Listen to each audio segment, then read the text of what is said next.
DreAllDay.com. Good, everybody. Dre Baldwin with DreAllDay.com. This week's motivation is about standing out. Standing out. When I was working at this gym called Valley Total Fitness, like in 2005, one of our area managers came around and gave us this sheet of paper with all these like motivational tips on it. And one of them was, I remember two of them. One of them was called "Bloom where you are planted." So even if you don't like the situation you're in, do as best you can in that situation, and you'll eventually be out of that situation. Another one was to stand out. Do something to be remembered. And it's interesting that I got that at my job working at Valley, because that summer, 2005, I went to my first pro basketball exposure camp. And at that exposure camp, I remembered that saying, do something to stand out. Because you got 200 players all trying to stand out, all trying to look good in front of these decision makers. And I reminded myself, I got to do something to stand out here. And I did. And that's how I got my first professional gig. You can read about that on my website. Go to DreAllDay.com/help.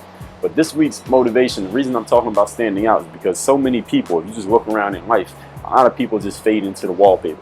They don't do anything to stand out. They don't think about doing anything to stand out. They're not intentional about making sure that they stand out, and therefore they don't stand out.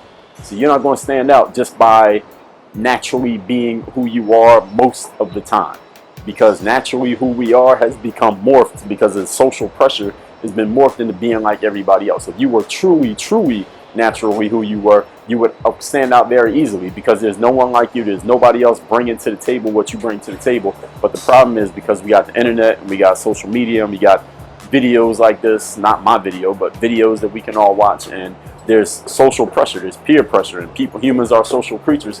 We try to conform and fit into what everybody else is doing, do what other people approve of, have the same opinions as other people, dress like each other, look like each other, walk and talk like each other. People begin to fade into the wallpaper simply because we are conforming to being like everybody else. So if you want to stand out, if you want to be a person who does something that gets you remembered, and when you're remembered, people will pay for you. As I talked about last week's motivation, when people know who you are and they can depend on you for whatever that is, they're willing to pay for it if you're different. But if you're the same as everybody else, how can you charge something? Because people are like, well, if I don't pay you, I can just get it from them over there, or I can get it from him, or I can get it from her, or why do I need you? Because everything you're doing is just like everybody else. So if you want to stand out in life, which means you'll get more attention, meaning you can get more money, meaning you'll have more fans if fans is something that you want, meaning that you'll be able to call your own shot in life. That's the most important thing, because not everybody wants attention, fans, and money.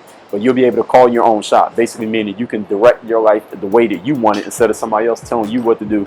You decide for yourself what you want to do. You got to make sure you stand out. Be naturally who you are. If that's not enough, then you got to think consciously, what can I do to stand out? What can I do that makes me separate from everybody else who's in this room or in this school or on this team or in this business or in this industry? What can I do to stand out? Think about it. You'll come up with an answer, and then do it. Work on your game. DreAllDay.com.